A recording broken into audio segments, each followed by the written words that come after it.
Well, we're at it again. I went a little crazy with the Sawzall last night.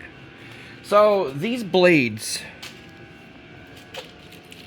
I bought this whole kit for like 35 bucks. So this blade, I've only used one so far to do all this cutting. And it's still going.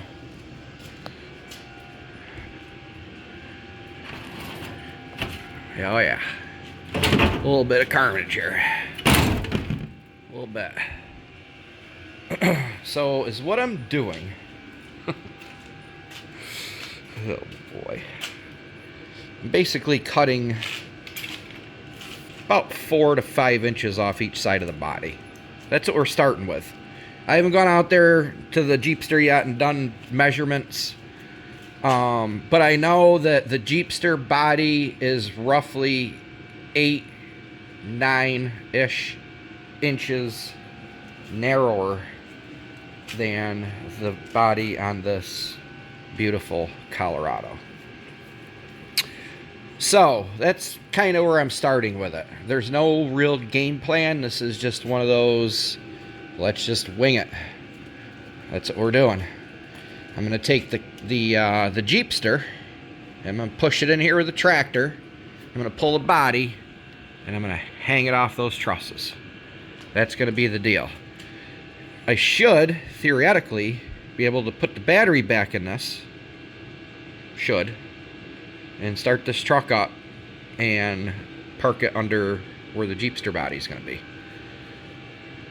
And then we'll lower it, and we're going to cut and lower and raise and cut and lower and raise until it fits.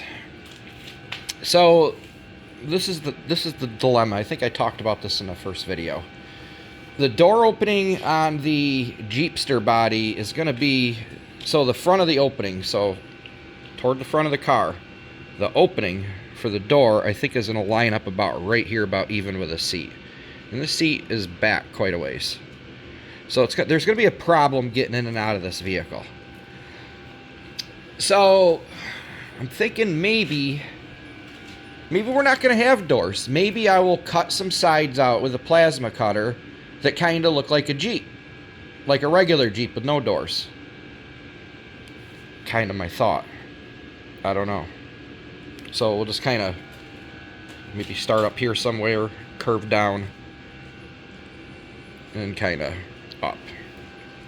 I really would like to use the Jeepster doors, and maybe we will. Maybe we will lengthen those. But I know I'm going to have to do extensive cutting and hacking on the Jeepster body to even make it fit. Again, we got a 7-8 inch wheelbase difference here. This is 7 or 8 inches longer.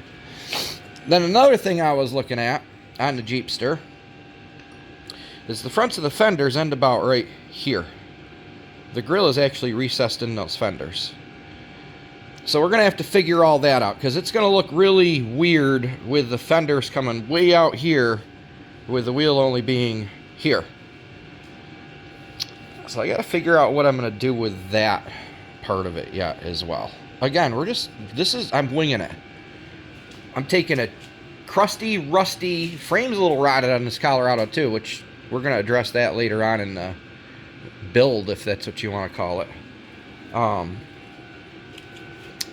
So this is going to be a wing it. This is going to be a mutt. It's going to be a mutt.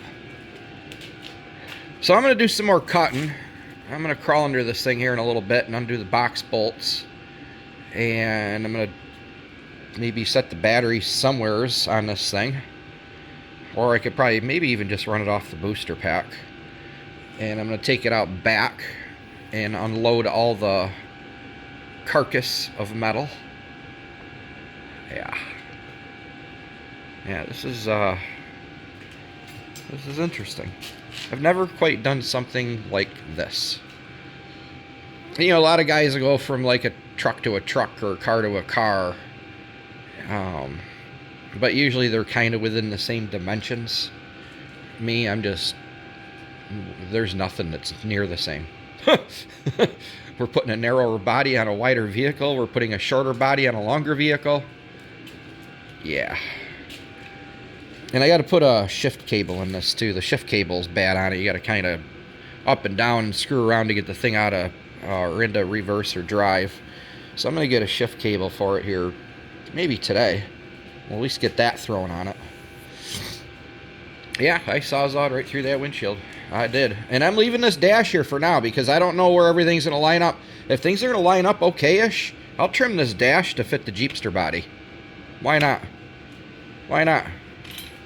So, yeah, let me know what your thoughts are on this beauty. Off.